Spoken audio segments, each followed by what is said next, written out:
How's it going, folks? How's it going? You already know the waves, and for sure, you already know the vibes. It is King Zachariah White, aka King Big Daddy Drip, back at it like it's nothing with this drip in the sauce, cause I am the boss.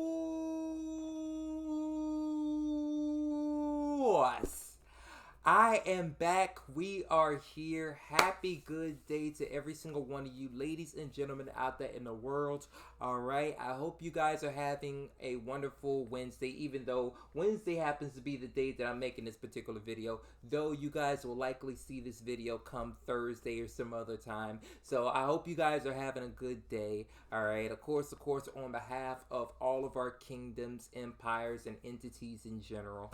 All right. And for this particular video, we're starting a brand new series. All right, the king has been up to a lot of different things, but one of the things, a very small portion of what it is that we've been up to, is this new series that we're starting in this particular video. It's called the Wisdom of Ages system. All right, and essentially what we're going to be doing is we're going to be doing a very short, minuscule analysis, right? You know, of something, I guess, something within the ballpark of wisdom. The reason why we're doing so is so that we gain greater understanding, greater insight, greater knowledge, greater wisdom, so to speak. All right, when it comes to who and what it is that we're analyzing, so that we take said knowledge that we've gained and we can apply that within our own walks of life. All right, you know, thus making us more prepared, and of course, for whatever battles, whatever wars, whatever conflicts that happen to come up, we'll be all the better prepared for it. All right, now for this particular go around, I decided to choose none other than King Solomon to go through and analyze just very shortly. Now, to give a quick analysis, or not analysis, but rather to give a short introduction, a short preamble, if you will, into King Solomon. We've all have heard about King Solomon, and I'll say part of the reason why I've done King Solomon is because upon me doing a whole lot of reading when it comes to the Bibles, I'll say this: King Solomon has been one of my favorite folks to like look into and read into, along with, you know, King David, his father, and along with Jesus Christ as well. All of them happening, all of them falling within the same bloodline. All right, but to give again a short introduction for King Solomon, though a lot of us already know about him, he is the wisest king to have ever lived. Gained wisdom through his I don't necessarily recall specifically how it came about, but he was before God. God asked him what what is it exactly that he wished for, and Solomon asked for wisdom, and as a result of it, there's a whole lot of other stuff that came along with that. All right, you know, including wealth being one. All right.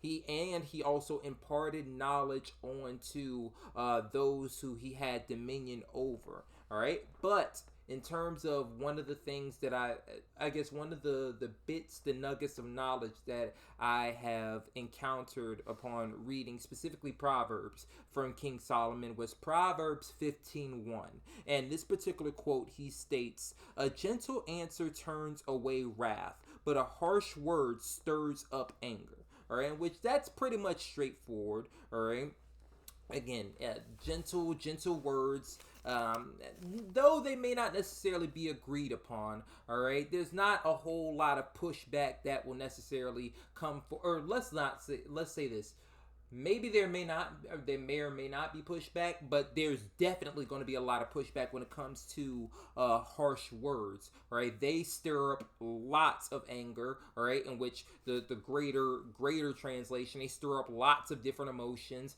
All right, people. It doesn't matter if they're male or female, men, women, children, whoever it is. A lot of folks move off of emotions, and bada bing, bada boom, bada bam, something is going to come as a result of it.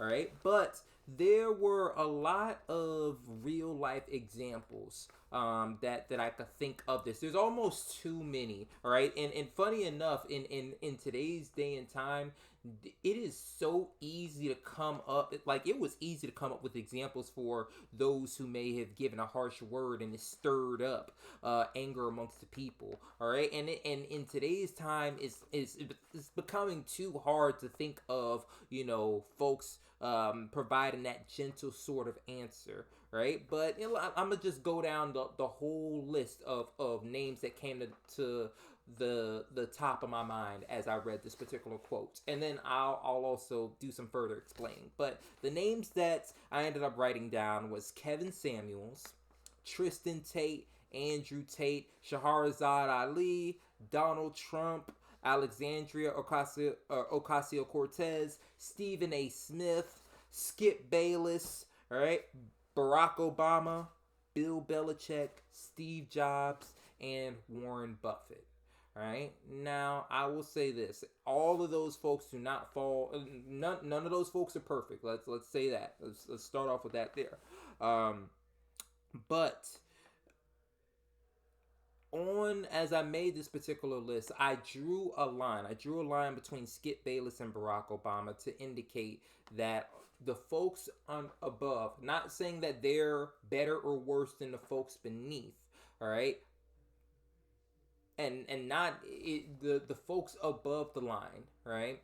The earlier names on that list are names that I thought of when I thought of folks who speak, folks with harsh words, and it stirred up a lot of emotions amongst the people. All right, and for the folks on the latter end of the list, it's not so much that they did not stir up the emotions. They came to my mind because there aren't too many times where there aren't too many different times where controversy I've heard a whole lot around these different names, if that makes sense. Or let me not say if that makes sense. The names such as the Barack Obamas, the Bill Belichicks, the Steve Jobs, the Warren Buffetts, again, they're not perfect, all right, but those are names that I thought of whenever it is that I don't tend to associate harsh truth when it comes to them, all right, or let's just say I don't assume, or controversy isn't what comes to my mind when I think of them, all right. But whenever it is looking at, Kevin Samuels or the Tate brothers or Ali or Donald Trump or Alexandria, a lot of those folks, for one reason or the other, whether it be with Kevin Samuels, highlighting high value men, or high value and low value men, high value and low value women, whether it be with the Tate brothers, let's just say pushing a certain ideal when it comes to what true masculinity is supposed to look like, whether it be for Shahrazad Ali in terms of her criticism and critiques for how women are operating and conducting themselves, whether it be Alexandria Ocasio-Cortez when it comes to her stances on progressive versus conservative, the progressive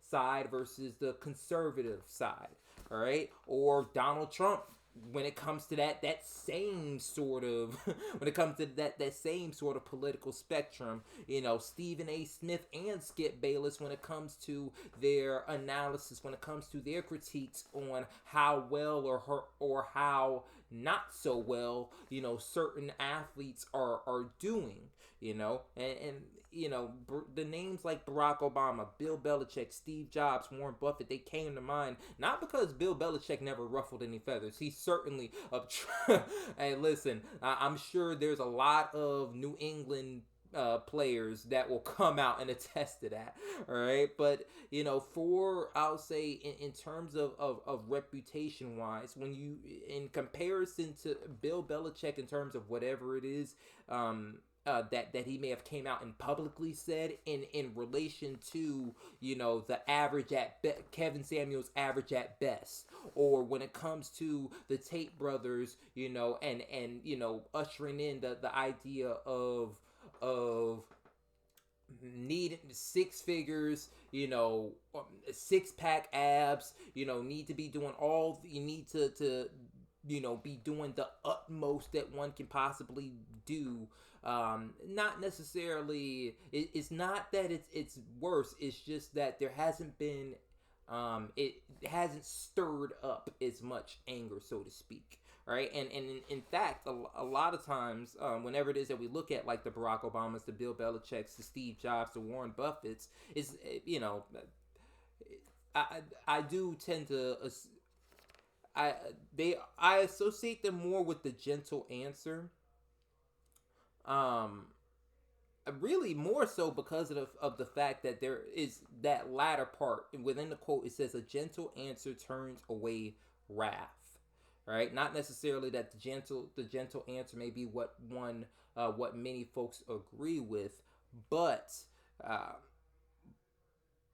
but like but in terms of controversy, those latter names have not necessarily seen, they have not been in that particular light in comparison to those earlier names, and that is because of the manner to which those folks, the manner to which everybody ended up pushing out whatever thoughts and ideas that they ended up having.